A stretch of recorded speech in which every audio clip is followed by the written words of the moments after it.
For the 40th birthday of Ethernet, Bob Metcalfe is coming back to Silicon Valley. His work 40 years ago at Xerox's Palo Alto Research Center resulted in the technology that is now networking the world in both wired and wireless forms. Bob lives in Texas now, but he was on a jog through California recently, first in San Diego for the Metro Ethernet Forum's Carry Ethernet 2.0 event, and then in Palo Alto to help work on the 40th birthday celebration that's coming up in May. We took a few minutes with Bob in Palo Alto at the facility that's now just called PARC to get some forward-looking thoughts about Ethernet. So tell me a little bit about what's being planned for the 40th anniversary of Ethernet. It's May 22nd, 23rd? Yeah, Ethernet was invented in a memoir I wrote on May 22nd, 1973. So if you do the arithmetic, 2013 would be the 40th anniversary. And that was the memo in which Ethernet got named. Okay. And its general principles were sketched. So now it's time to celebrate the 40th anniversary. And when I first offered that idea, a bunch of people liked the idea. Apparently, I think it's because Ethernet is currently a big business. It's gotten really popular. And it's caught on. Yeah.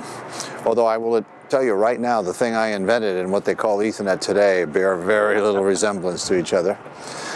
So we're going to have this party at the Computer History Museum, fittingly, here in Mountain View, California. Okay. And it'll be 2 days, the 22nd, and then the evening of the 22nd and the 23rd. So there's really 3 events. There's the first day is a conference organized by the Palo Alto Research Center, PARC, about the innovation process. So we're really focused, I'm a professor of innovation now, so we're focused on University of Texas, University of Austin? University of Texas at Austin. So we're going to talk about innovation using Ethernet as a case study. That's the first event. Then that evening there'll be a tour of the Computer History Museum and dinner and awards and various gala type things. And then the next day we're going to focus on the present and future of Ethernet with basically a business industry briefings covering the current $100 billion, roughly speaking, $100 billion Ethernet industry. And do you ever think about where Ethernet would be going next? What the next steps ought to be?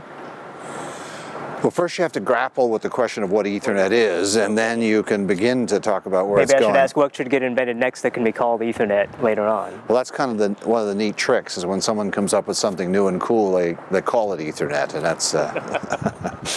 We talked about Ethernet going wireless. Out of 1.2 billion ports shipped last year, 800 million were wireless, and about Ethernet changing forms to 100 gigabit, 400 gigabit, and terabit. I asked what happens after terabit, but Bob said there are more interesting questions to think about. But speed is not the only aspect of a network. There's latency, there's security, availability, very long list of attributes. Yeah. And so a lot of the progress, I think, will be along those other attributes. I'm interested particularly in security, now that we've noticed how vulnerable the internet is. Yeah. After all these years. And then there's proliferation. So it has to be made a lot.